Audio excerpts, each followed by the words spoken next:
നബി സല്ലല്ലാഹു അലൈഹി വസല്ലം പറഞ്ഞതായി അബൂ ഉമാമ അൽ ബാഹിലി റളിയല്ലാഹു അൻഹു ഉദ്ധരിക്കുന്ന ഹദീസിൽ നമുക്ക് കാണാം, ഇഖ്റഉൽ ഖുർആൻ, നിങ്ങൾ ഖുർആൻ പാരായണം ചെയ്യുക, ഫഇന്നഹു യഅതി ശാഫിഅൻ ലി അസ്ഹാബിഹി, ഖുർആൻ അതിൻ്റെ ആളുകൾക്ക് ശുപാർശ പറയുന്നതായി പരലോകത്ത് വരുന്നതാണ്.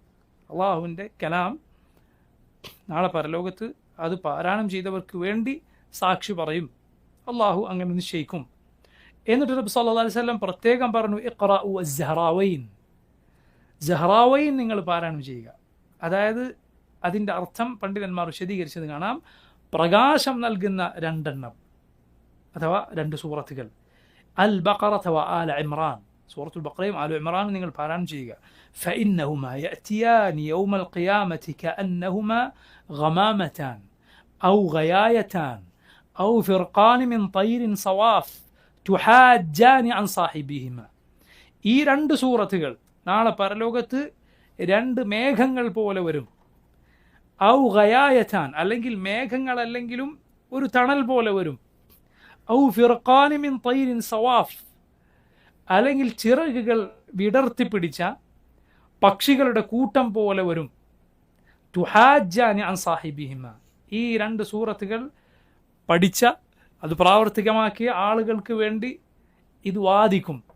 പണ്ഡിതന്മാർ വിശദീകരിച്ചെന്ന് കാണാം. അഥവാ പരലോകത്ത് തണലില്ലാത്ത ആ നാളിൽ ഈ സൂറത്തുകൾ പഠിച്ച അതിൻ്റെ ആളുകൾക്ക്, അത് പാരായണം ചെയ്തവർക്ക് അത് തണലായി വരുന്നതാണ്. അതുപോലെ അള്ളാഹുവിനോട് ഇവർക്ക് വേണ്ടി വാദിക്കുമെന്ന് പറഞ്ഞാൽ ന്യായം പറയാൻ ന്യായങ്ങളെല്ലാം മുട്ടിപ്പോകുന്ന നാളാണത്. നാവ് പൊങ്ങാത്ത നാളാണ്. ആ നാളിൽ ഒരാൾ നിനക്ക് വേണ്ടി സംസാരിക്കാൻ വരിക എന്ന് പറഞ്ഞാൽ അള്ളാഹുവിങ്കിൽ റബ്ബ് സുബ്ഹാനഹു വ തആല തള്ളിക്കളയാത്ത ശുപാർശ നിനക്ക് വേണ്ടി പറയുക എന്ന് പറഞ്ഞാൽ എത്ര വലുതാണ്. ചിന്തിച്ചു നോക്കൂ, നിങ്ങളൊന്ന് ആലോചിച്ച് നോക്കൂ. ദുനിയാവിൽ ഒരു എന്തു പറയണമെന്നറിയാത്ത, എന്നാൽ വാദിക്കേണ്ട ആവശ്യം വരുന്നൊരു സന്ദർഭത്തിൽ വാക്കുകളില്ലാതാകുന്ന, പിന്തുണ ഇല്ലാതാകുന്ന സമയത്ത് ആളുകളൊക്കെ വാക്ക് കേൾക്കുന്ന ഒരാൾ വന്ന് നമുക്ക് വേണ്ടി സംസാരിച്ചാൽ എന്തൊരാശ്വാസമായിരിക്കും അത്. ഇത് പരലോകമാണ്, അന്ത്യനാളാണ്. അന്ത്യനാൾ അള്ളാഹു അനുവാദം നൽകിയവരല്ലാതെ സംസാരിക്കാത്ത, ന്യായങ്ങളും മറുപടികളും ഇല്ലാതെ തളർന്നു പോകുന്ന നാളാണിത്. നസ്അലുല്ലാഹൽ ആഫിയ. അവിടെയാണ് ഈ സഹായം. നബി സല്ലല്ലാഹു അലൈഹി വസല്ലം പറയുന്നു, ഇഖ്റഉൽ ബഖറ, ആ രണ്ട് സൂറത്തുകളെ കുറിച്ച് പറഞ്ഞു. പിന്നെ ബഖറയെക്കുറിച്ച് പ്രത്യേകം പറയുക, നിങ്ങൾ സൂറത്തുൽ ബഖറ ഓതുക. ഫഇന്ന അഖ്ദഹ ബറക വതർകഹ ഹസ്റ വലാ തസ്തതിഉഹ അൽ ബതല. ഫഇന്ന അഖ്ദഹ ബറക, ഇത് പഠിക്കുക, ഇത് സ്വീകരിക്കുക, ഇത് പ്രാവർത്തികമാക്കുക എന്നത് ബറക്കത്താണ്, അനുഗ്രഹമാണ്. വതർകഹ ഹസ്റ, ഇത് ഉപേക്ഷിക്കുക നഷ്ടമാണ്, ഉപേക്ഷിക്കൽ നഷ്ടമാണ്. വലാ തസ്തതിഉഹ അൽ ബതല, ബതലത്തിന് ഇത് സാധിക്കുകയില്ല. ബതലത്ത് എന്ന് പറഞ്ഞാൽ ധാരാളം പണ്ഡിതന്മാർ അതിന് വിശദീകരിച്ചിട്ടുള്ളത് സഹറത്ത് എന്നാണ്, സാഹിറുകൾ. അഥവാ സാഹിറുകൾക്ക് ഇത് സാധിക്കുകയില്ല എന്ന് പറഞ്ഞാൽ, ഒന്ന്, ഈ സൂറത്ത് കൊണ്ട് സംരക്ഷണ കവചം നേടിയിട്ടുള്ള, ഈ സൂറത്ത് മുഖേന അള്ളാഹു സംരക്ഷണം നൽകിയിട്ടുള്ളവൻ്റെ ആ കോട്ട തകർത്ത് അവൻ ഉപദ്രവിക്കാൻ സാഹിറുകൾക്ക് സാധ്യമല്ല. സെഹറിൽ നിന്ന്, പൈശാചികമായ ഉപദ്രവങ്ങളിൽ നിന്ന് ഏറെ ആശ്വാസം ലഭിക്കാൻ ഈ സൂറത്ത് സഹായിക്കും.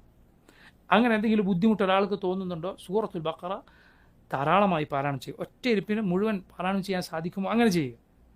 അതല്ലേ കുറച്ച് കുറച്ചായി പാരായണം ചെയ്യാൻ സാധിക്കുമോ പാരായണം ചെയ്ത് പൂർത്തിയാക്കുക, ആവർത്തിച്ചുകൊണ്ടേയിരിക്കുക. പൈശാചികമായ ഉപദ്രവങ്ങളിൽ നിന്ന് അതിൽ നിന്ന് മുക്തി നേടാൻ ഇൻഷാ അള്ളാഹ് ഇത് മുഖേന സാധിക്കും. റസൂലുള്ളാഹി സ്വല്ലല്ലാഹു അലൈഹി വസല്ലം ഹദീസ് അതിന് തെളിവാണ്.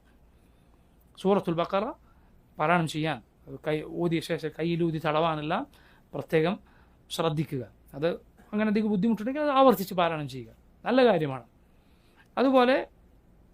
അതുപോലെ സാഹിറുകൾക്ക് ഇത് പാരായണം ചെയ്യാൻ സാധ്യമല്ല എന്നും അതിന് വിശദീകരണം പറയപ്പെട്ടിട്ടുണ്ട്. വല്ലാഹു തആല ആലം. ഇത് നോക്കൂ നിങ്ങൾ, മറ്റൊരു ഹദീസിൽ നമുക്ക് കാണാം, നബി സല്ലല്ലാഹു അലൈഹി വസല്ലം പറഞ്ഞു, യുഅ്താ ബിൽ ഖുർആൻ യൗമൽ ഖിയാമ വഅഹ്ലിഹി അല്ലദീന കാനൂ യഅമലൂന ബിഹി. പരലോകത്ത് ഖുർആൻ വരും, അതുപോലെ ഖുർആൻ കൊണ്ട് ജീവിച്ച, ഖുർആൻ പ്രാവർത്തികമാക്കിയ ആളുകളും വരും. തഖ്ദുമുഹു സൂറത്തുൽ ബഖറ വ ആലു ഇമ്രാൻ, അതിൻ്റെ മുന്നിലുണ്ടാവുക സൂറത്തുൽ ബഖറയും ആലു ഇമ്രാനുമാണ്. ഖുർആൻ വരുമ്പോൾ മുന്നിലുണ്ടാവുക സൂറത്തുൽ ബഖറയും സൂറത്തു ആല ഇമ്രാനുമാണ് എന്ന് അള്ളാഹുവിൻ്റെ റസൂൽ സല്ലല്ലാഹു അലൈഹി വസല്ലം പറഞ്ഞു.